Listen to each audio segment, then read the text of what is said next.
Hello friends, welcome to my channel education point. अगर आप CTET paper की preparation कर रहे हैं तो ये वीडियो आपके लिए काफ़ी हेल्पफुल होने वाली है। आज हम सीडीपी यानी कि बाल विकास एवं शिक्षा शास्त्र से संबंधित महत्वपूर्ण प्रश्नों को देखेंगे जो कि आपके सीटेट पेपर में आने की पूर्ण संभावनाएं हैं जिन जिन प्रश्नों की। तो वीडियो को लास्ट तक देखिएगा और समझते हुए देखिएगा क्योंकि इसी में से ही प्रश्न पूछे जाएंगे आपके पेपर में। तो यदि आप उन प्रश्नों को अच्छी तरीके से समझे होंगे तो आपका पेपर बहुत ही अच्छे से बनेगा, क्योंकि सीटेट पेपर में ज़्यादातर समझ से रिलेटेड प्रश्न पूछे जाते हैं। तो चलिए शुरू करते हैं। आज का हमारा पहला प्रश्न है, सामाजिक सांस्कृतिक संदर्भ में सार्थक अधिगम के संबंध में कौन सा कथन सत्य है, पूछा है। ध्यान देंगे। पहले बात तो ये है कि सामाजिक सांस्कृतिक सिद्धांत किसने दिया था, आप इसे भी याद रखेंगे, है ना। ये किसने दिया था? वाइगोत्स्की ने दिया था। ठीक है, आप इसे याद रखेंगे। उसके बाद इसमें कौन सा कथन सही है ये पूछा है, तो देखते हैं। ऑप्शन ए दिया है, अधिगम के लिए अधिकार आधार के रूप में बच्चों के ज्ञान का उपयोग करना। ऑप्शन बी है, अपने स्थान में उपलब्ध और सामग्रियों का उपयोग करना। ऑप्शन सी है, छात्रों की सक्रिय भागीदारी सुनिश्चित करना। ऑप्शन डी है, उपरोक्त सभी। तो यहाँ पर देखिए, सार्थक अधिगम की बात की गई है ना। सार्थक अधिगम में यानी बच्चा जो है वो सही तरीके से सीख रहा है कि नहीं, ये आ जाएगा। ठीक है, तो इसका हम सही आंसर लेंगे ऑप्शन डी को, उपरोक्त सभी इसमें सही हो जाएगा, क्योंकि अधिगम के लिए आधार के रूप में बच्चों का ज्ञान का उपयोग करना चाहिए, है ना। बच्चों के ज्ञान का उपयोग करना चाहिए किस प्रकार, तो देखते हैं। जैसे कि बच्चा जिस समाज में और जिस संस्कृति में आया है ना, तो आप अधिगम में उसका उपयोग कर सकते हैं उसके ज्ञान का। ठीक है, तो ये तो सही हो जाएगा कथन। अपने स्थान में उपलब्ध सामग्रियों का उपयोग करना, ये भी सही है। और छात्रों की सक्रिय भागीदारी सुनिश्चित करना, ये तो सबसे ज्यादा सही हो जाएगा, है ना। तो उपरोक्त तो सही इसका सही आंसर है। नेक्स्ट क्वेश्चन देखते हैं। प्याजे ने बच्चों में नैतिक तर्क के विकास की व्याख्या कैसी की थी, तो कैसे की थी, यहाँ पर नैतिक तर्क की बात की गई है ना। तो आप इसे भी याद रखिए कि नैतिक विकास सबसे पहले, है ना, नैतिक विकास को सबसे पहले जीन प्याजे ने क्या किया था, परिभाषित किया था। आप इसे भी याद रखेंगे, क्वेश्चन इससे भी पूछ सकता है। ऑप्शन देख लेते हैं। ऑप्शन ए दिया है, बच्चे का नैतिक तर्क अहम केंद्रिता और वृद्धि में कमी के साथ निकटता से जुड़ा हुआ है। मतलब कि इसमें बच्चा जो है अहम केंद्रिता यानी कि खुद के द्वारा, है ना, जब बच्चा समाज में जाकर खुद से चीजों को सीखता है। ठीक। ऑप्शन बी में दिया है, नियमों के बारे में बच्चों की अवधारणा पूरी तरह से निश्चित होने से लेकर परस्पर सहमत होने तक बदल जाती है। तो प्याजे ने ही बताया है ना, कि जैसे कि नियमों को नहीं बदला जा सकता। एक तो नियमों को नहीं बदला जा सकता और दूसरा कि नियमों को बदला जा सकता है, ये आ जाएगा। तो इसमें ये दोनों ही सही है, दोनों कथन। तो ऑप्शन सी इसका सही आंसर हो जाएगा, उपरोक्त दोनों। तो प्याजे ने बच्चों में नैतिक तर्क के विकास की व्याख्या कैसी की थी, तो इन दोनों प्रकार से की थी। नेक्स्ट क्वेश्चन देख लेते हैं। निम्नलिखित में से कौन सी एक शिक्षक की सबसे बड़ी जिम्मेदारी होती है। ध्यान दीजिएगा, सबसे बड़ी जिम्मेदारी पूछा है। ऑप्शन ए है, पाठ योजना तैयार करें और उसके अनुसार पढ़ाएं। ऑप्शन बी है, जितना संभव हो उतना गतिविधियों को व्यवस्थित करें। ऑप्शन डी है, सख्त अनुशासन बनाए रखें। ऑप्शन डी है, छात्रों की विभिन्न अधिगम शैलियों के अनुसार सीखने के अवसर प्रदान करें। तो वैसे तो देखा जाए तो ये ऑप्शन सी गलत हो जाएगा। सख्त अनुशासन बनाए रखे, ऐसा नहीं होना चाहिए ना। और ऑप्शन ए भी तो सही है, लेकिन सबसे बड़ी जिम्मेदारी पूछा है तो आंसर डी इसका सही है, option D is the right answer. क्योंकि अगर आप बच्चों को समझ गए, है ना, तो आपको पता चल जाएगा कि किस प्रकार बच्चों को पढ़ाएं कि उसको समझ में आए चीजें। ठीक है, तो छात्रों की विभिन्न अधिगम शैलियों के अनुसार सीखने के अवसर प्रदान करने चाहिए उसको। जैसे कि क्लास में आपके 30 बच्चे हैं, तो 5 बच्चों को अगर एक अधिगम शैली के अनुसार आप सिखा रहे हैं, है ना, तो बाकी जो बच्चे बच्चे हैं, है ना, बाकी 25 बच्चे हैं, वो उस अधिगम शैली से नहीं सीख पा रहे हैं। तो आपको विभिन्न अधिगम शैलियों के अनुसार क्या करना चाहिए, बच्चों को सीखने के अवसर देना चाहिए, है ना, ताकि सभी बच्चे सीख पाए। नेक्स्ट क्वेश्चन देखते हैं। सीखने को समृद्ध किया जा सकता है यदि, मतलब बच्चा जो है वो ज्यादा से ज्यादा सीख सके, ये पूछा है इसमें। तो ऑप्शन ए है, शिक्षक विभिन्न प्रकार के व्याख्यान और स्पष्टीकरण का उपयोग करते हैं।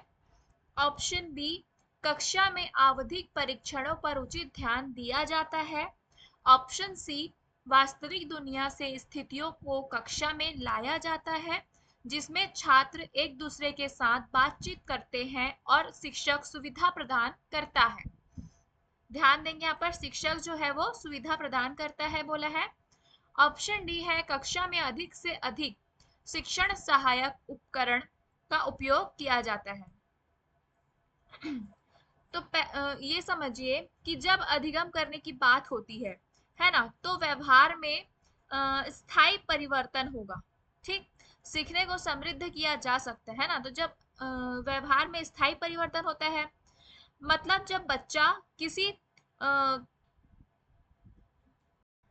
भी चीज को स्वयं करके सीखे तो वो ज्यादा इम्पोर्टेंट है ना, और वो ज्यादा स्थायी रूप से सीखेगा उस चीज को। तो इसका सही आंसर हम लेंगे ऑप्शन सी को, क्योंकि वास्तविक दुनिया से स्थितियों को कक्षा में लाया जाता है जिसमें छात्र एक दूसरे के साथ बातचीत करते हैं और शिक्षक जो है सुविधा प्रदान करता है। तो आप सभी इस चीज को ध्यान रखिएगा कि जो शिक्षक होते हैं वो कैसे होते हैं, तो सुविधादाता के रूप में होते हैं। ठीक है,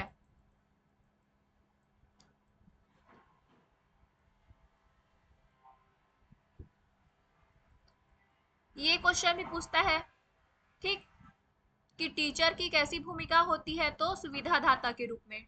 नेक्स्ट क्वेश्चन देख लेते हैं। सूक्ष्म शिक्षण एक शिक्षक की योग्यता बढ़ाने पर केंद्रित है। तो पहले तो हम सूक्ष्म शिक्षण के बारे में बात कर लेते हैं। सूक्ष्म शिक्षण यानी कि कम समय में बेहतर चीजों को बच्चों के समक्ष प्रस्तुत करना, एक प्रकार से, है ना, जिससे कि बच्चे कम समय में चीजों को सीख सके। ठीक है, और इसमें यह भी ध्यान रखिएगा कि एक समय में एक कौशल ही विकसित होता है आपके सूक्ष्म शिक्षण में।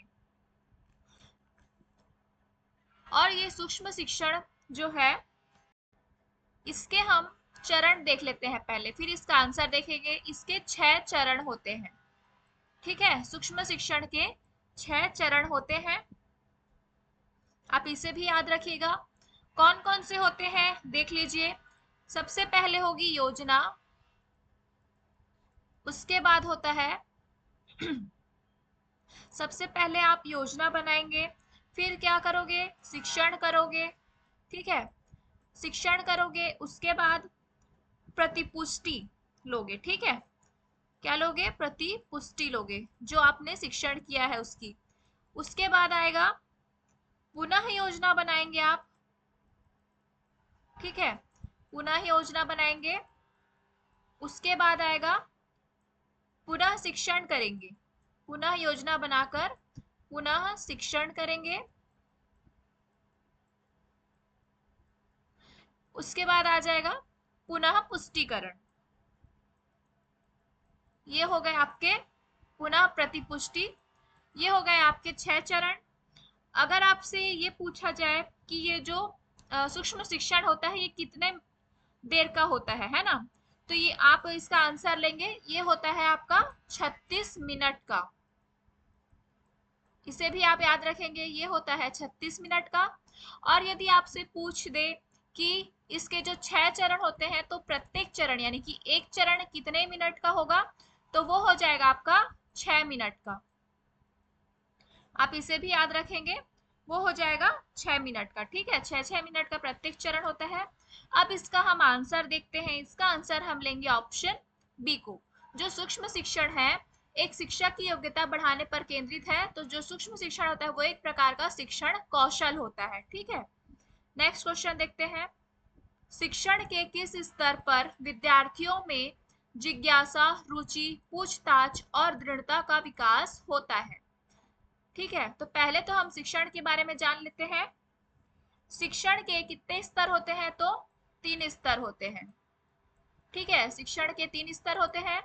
कौन कौन से होते हैं आप उसे देख लीजिए। पहला हो जाएगा आपका स्मृति स्तर, दूसरा हो जाएगा आपका बोध स्तर या इसे समझ भी कह सकते हैं आप, और तीसरा हो जाएगा चिंतनशील स्तर।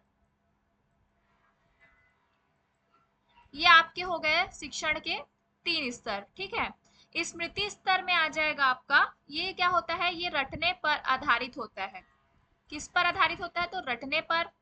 जो बोध है ये आ जाएगा आपके तथ्यों के बीच संबंध स्थापित करता है। ठीक है, जैसे दो तथ्य है उसके बीच क्या करेगा, संबंध स्थापित करेगा। और जो चिंतनशील स्तर है इसमें आ जाते हैं आपके तर्क, ठीक है, कल्पना, ये सब आ जाएंगे। तर्क करना, कल्पना करना। ठीक है, और ये जो चिंतनशील स्तर है इसी के अंतर्गत क्या आ जाती है, रचनात्मकता। ठीक है, रचनात्मकता चिंतनशील स्तर के अंतर्गत आएगी। तो इसका आंसर देखते हैं हम। ऑप्शन ए दिया है बोध स्तर, ऑप्शन बी चिंतनशील स्तर, ऑप्शन सी है रचनात्मकता स्तर, ऑप्शन डी है स्मृति स्तर। तो यहाँ पर पूछताछ और दृढ़ता है ना का विकास होता है। तो ये पूछताछ और दृढ़ता में सृजनात्मकता या फिर रचनात्मकता आती है, आप इसे याद रखेंगे। ठीक है, ये रचनात्मकता आती है पूछताछ और दृढ़ता में। ठीक, तो इसका आंसर हम लेंगे ऑप्शन सी को। ठीक है, ऑप्शन सी इसका सही आंसर हो जाएगा, रचनात्मकता स्तर। ऐसा नहीं लेना है। ठीक है, रचनात्मकता आती, क्योंकि मैंने क्या बताया आपको, 3 स्तर होते हैं। ठीक है, 3 स्तर होते हैं। तो स्मृति, पहला है स्मृति, दूसरा है बोध और तीसरा है चिंतनशील स्तर। तो आप रचनात्मकता को मत लगा दीजिएगा इसका आंसर, क्योंकि रचनात्मकता जो है ना, रचनात्मकता जो है वो चिंतनशील स्तर के अंतर्गत आती है, मैंने अभी बताया।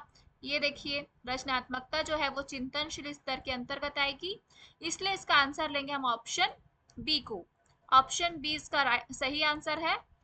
चलिए देखते हैं नेक्स्ट क्वेश्चन। शिक्षा द्वारा आयोजित, मतलब यहाँ पर शिक्षक होगा, शिक्षक द्वारा आयोजित एक गतिविधि में सभी छात्र अच्छी तरह से सम्मिलित हैं। आप शिक्षक के बारे में क्या सोचते हैं?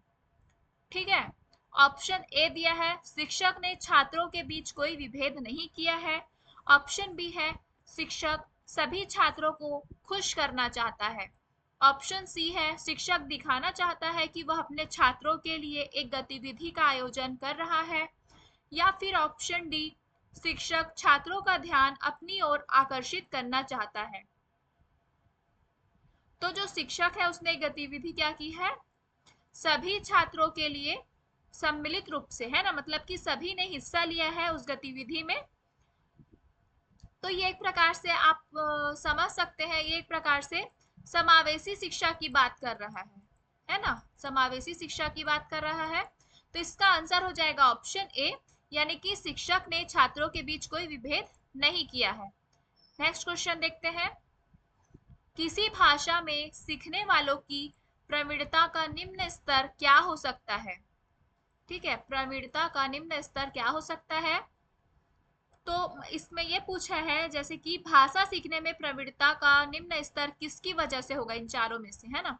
ऑप्शन ए दिया है भाषा की प्रकृति और संरचना।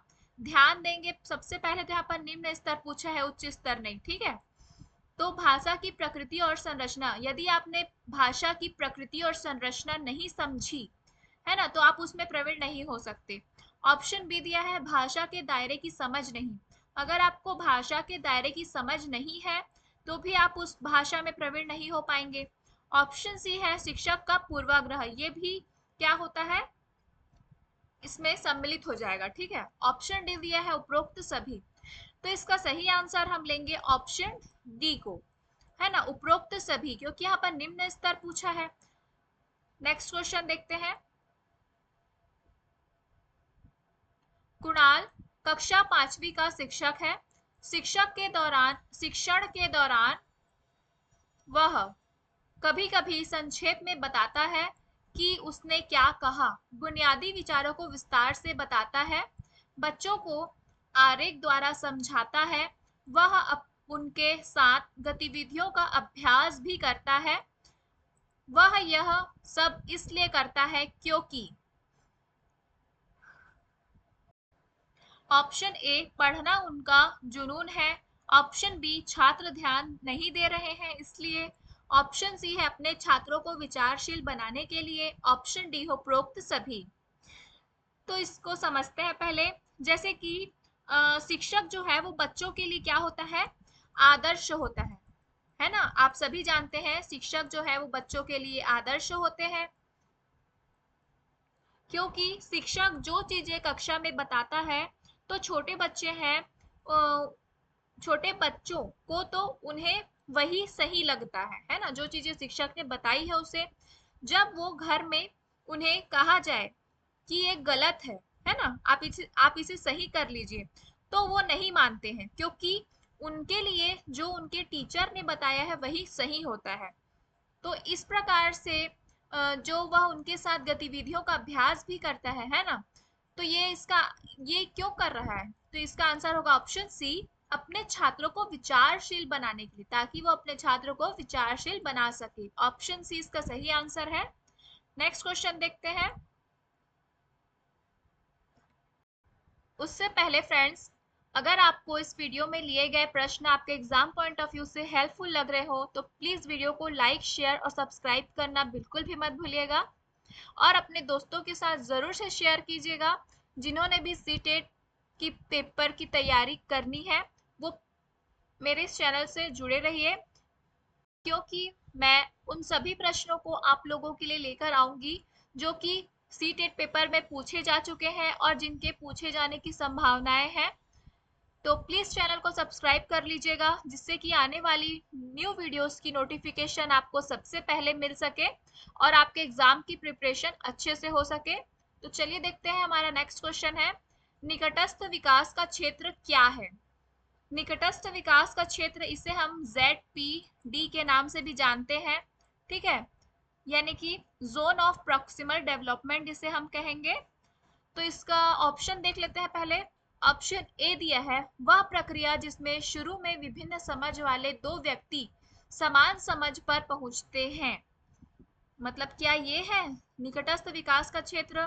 ऑप्शन बी है वह प्रक्रिया जिसमें बच्चे समाज के वयस्क सदस्यों द्वारा निर्धारित विधि से कार्य करते हैं। ऑप्शन सी दिया है बच्चों के वर्तमान स्तर पर स्वतंत्र प्रदर्शन और वयस्क व अधिक कौशल वाले समकक्षियों की सहायता से बच्चों द्वारा उपार्जित किए जाने वाले प्रदर्शन के मध्य का क्षेत्र बोला है।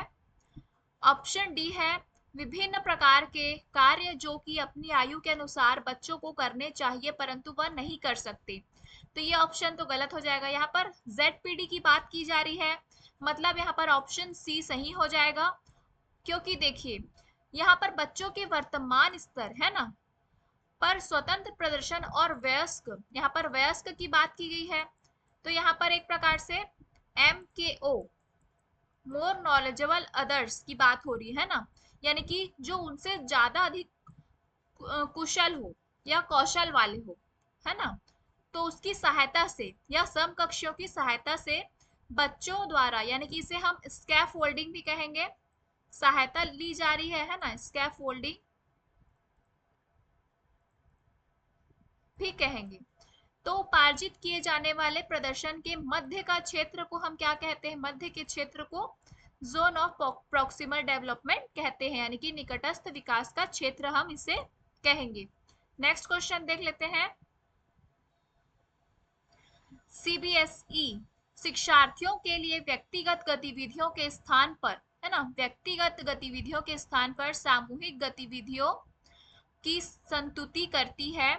ऐसा करने के पीछे विचार हो सकता है किसका? तो सीबीएसई का। ऑप्शन ए दिया है, व्यक्तिगत प्रतिस्पर्धा के प्रति नकारात्मक संवेगात्मक प्रतिक्रियाओं से उबरना जो संपूर्ण अधिगम पर सामान्यीकृत हो सकती है। मतलब कि क्योंकि जब बच्चा ग्रुप में होगा तो वह आपस में क्या करेगा? डिस्कशन करेगा, है ना। सबसे पहले तो सीबीएसई जो है वो व्यक्तिगत गतिविधियों के स्थान पर सामूहिक गतिविधियों की संतुति करती है, मतलब ज्यादा बेहतर मानती है, ये प्रश्न में ही बोल दिया गया है ना। तो यहाँ पर व्यक्तिगत प्रतिस्पर्धा के प्रति नकारात्मक संवेगात्मक प्रक्रियाओं से उबरना बोला है ना। मतलब कि क्योंकि जब बच्चा जो है वो ग्रुप में होता है तो वह आपस में क्या करते हैं? डिस्कशन करेंगे और आपस में समस्याओं का समाधान करना सीखेंगे, है ना, और एक दूसरे की हेल्प भी करेंगे बच्चे। इसलिए इसका आंसर ऑप्शन ए लग रहा है। बाकी आंसर भी देख लेते हैं। ऑप्शन बी में दिया है, प्रत्येक शिक्षार्थी के स्थान पर समूह में अवलोकन द्वारा शिक्षक के कार्य को सरल बनाने में। अब अवलोकन द्वारा शिक्षक के कार्य को सरल बनाने के लिए तो नहीं होगा, है ना। जब शिक्षक अवलोकन कर रहा है तो उसका कार्य सरल हो जाए, इसलिए व्यक्तिगत गतिविधि तो नहीं करेंगे। ऑप्शन सी है, विद्यालयों के पास उपलब्ध समय को प्रासंगिक बनाना, जबकि उसमें उनमें से अधिकांश के पास व्यक्तिगत गतिविधियों के लिए पर्याप्त समय नहीं होता। यह ऑप्शन भी गलत हो जाएगा। और गतिविधि की ढांचागत लागत को कम करना, ये तो बिल्कुल भी गलत है। तो इसलिए इसका सही आंसर है ऑप्शन ए। नेक्स्ट क्वेश्चन देख लेते हैं। एक विद्यार्थी अपने समकक्ष व्यक्तियों के समूह के प्रति आक्रामक व्यवहार करता है। ध्यान देंगे, यहाँ पर आक्रामक व्यवहार की बात हो रही है और विद्यालय के मानदंडों को नहीं मानता। इस विद्यार्थी को खालिस्तान में सहायता की आवश्यकता है। ठीक है। ऑप्शन ए दिया है भावात्मक क्षेत्र, ऑप्शन बी उच्च स्तरीय चिंतन कौशल, ऑप्शन सी है संज्ञानात्मक क्षेत्र, ऑप्शन डी है मनोगत्यात्मक क्षेत्र। तो पहले आप ये जान लीजिए, ये जो भावात्मक क्षेत्र, संज्ञानात्मक क्षेत्र, मनोगत्यात्मक क्षेत्र है ना, ये किसने दी थी? ये ब्लूम टैक्सोनॉमी ने दी थी। ठीक है। इसने 3 डोमेन दिए हैं। ठीक है, जैसा कि आपको दिख रहा है इसने 3 डोमेन दिए हैं, 3 पक्ष दिए हैं। ठीक है। पहला है भावात्मक क्षेत्र, इसे हम नहीं, पहला हो जाएगा संज्ञानात्मक क्षेत्र। ठीक है, संज्ञानात्मक क्षेत्र यानी कि कॉग्निटिव डोमेन होगा। ठीक, इसमें क्या होता है? माइंड से रिलेटेड होता है ये। दूसरा हो जाएगा अफेक्टिव डोमेन, ये हो जाएगा आपका भावात्मक क्षेत्र। ठीक, जो कि इमोशंस यानी इमोशंस से रिलेटेड होता है, जुड़ा होता है। फिर आएगा तीसरा आपका साइकोमोटर डोमेन, इससे हम क्रियात्मक डोमेन, इसमें दिया है मनोगत्यात्मक क्षेत्र कहेंगे। ठीक, ये 3 डोमेन हो गए जिसे दिया था ब्लूम ने। आप इसे भी याद रखेंगे, पूछ देगा कि ब्लूम टैक्सोनॉमी ने कितने डोमेन दिए हैं, तो 3 डोमेन दिए हैं। ठीक है, आप उसके नाम भी याद रखेंगे, कॉग्निटिव, अफेक्टिव और साइकोमोटर डोमेन। ठीक है। तो साइकोमोटर्स में आ जाएगा एक प्रकार से गेम्स खेलते हैं जब बच्चे, वो है ना, क्रियात्मक चीजें करते हैं जब।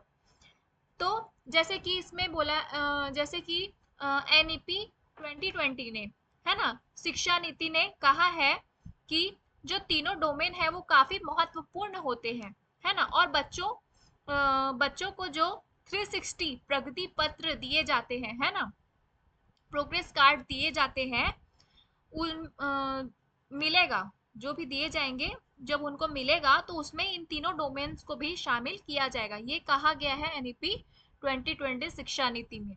तो इसलिए इसका हम आंसर क्या लेंगे? तो ऑप्शन ए।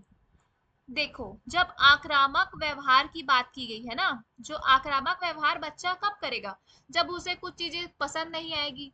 ठीक है, जब उसे किसी टीचर का बर्ताव पसंद नहीं आएगा या फिर अपने पीयर ग्रुप्स का भी, तो वो क्या करता है उस टाइम? आक्रामक व्यवहार करता है, तो वो आएगा आपके भावात्मक क्षेत्र में, है ना। ऑप्शन ए इसका सही आंसर हो जाएगा। नेक्स्ट क्वेश्चन देख लेते हैं।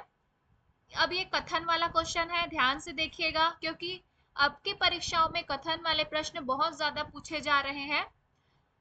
कथन ए दिया है, विद्यालयों को छात्रों में पाठ्य पुस्तकों को याद करके पुनः उगल देने की योग्यता के स्थान पर उनमें अपनी आवाज उठाने, जिज्ञासा शांत करने, क्रियाशील होने, प्रश्न पूछने के बाद विवाद करने, समूह में कार्य करने की योग्यता विकसित करनी चाहिए। ये कथन तो सही है। इसका कारण देख लेते हैं। अधिगम का स्वरूप क्रियाशील एवं सामाजिक है। ये भी कारण भी सही लग रहा है ना, क्योंकि अधिगम का जो स्वरूप होता है वो क्रियाशील होता है ना। क्योंकि जैसे अधिगम जो है, जब बच्चे अधिगम करते तो एक्टिवली होके करते हैं ना, एक्टिव होते हैं, उसमें सक्रिय होते हैं, सक्रिय रूप से सीखते हैं। ठीक है, बच्चे जो है सक्रिय रूप से सीखते हैं, तो ये तो सही हो गया। और बच्चा जो है वो समाज में समाज के द्वारा सीखता है ना, समाज के द्वारा सीखता है, तो ये भी सही हो जाएगा। तो इसके ऑप्शन है ऑप्शन ए और आर दोनों सही है और आर सही की व्याख्या करता है ना। ऑप्शन बी है ए और आर दोनों सही है और आर सही व्याख्या नहीं करता, ये तो गलत हो जाएगा। ए सही है लेकिन आर गलत है, ये भी गलत है। ए और आर दोनों गलत है, ये भी गलत है। ऑप्शन ए इसका सही आंसर हो जाएगा। नेक्स्ट क्वेश्चन देखते हैं। बच्चे अपने समाज के बारे में ज्ञान, रहने के कौशल, मूल्य, रीतियां किससे सीखते हैं, पूछा है ना। ऑप्शन ए है आस पड़ोस, ऑप्शन बी है धर्म, option C school, option D है समकक्षीय समूह। तो ये तो सही बात है। बच्चे अपने समाज के बारे में, है ना, ज्ञान है, रहने के कौशल है, मूल्य है, रीतियां हैं, ये सभी अपने आस पड़ोस से सीखते हैं, है ना, धर्म से भी सीखते हैं और स्कूल से तो सीखेंगे ही, और अपने समकक्षीय समूह यानी कि पीयर ग्रुप से भी सीखते हैं।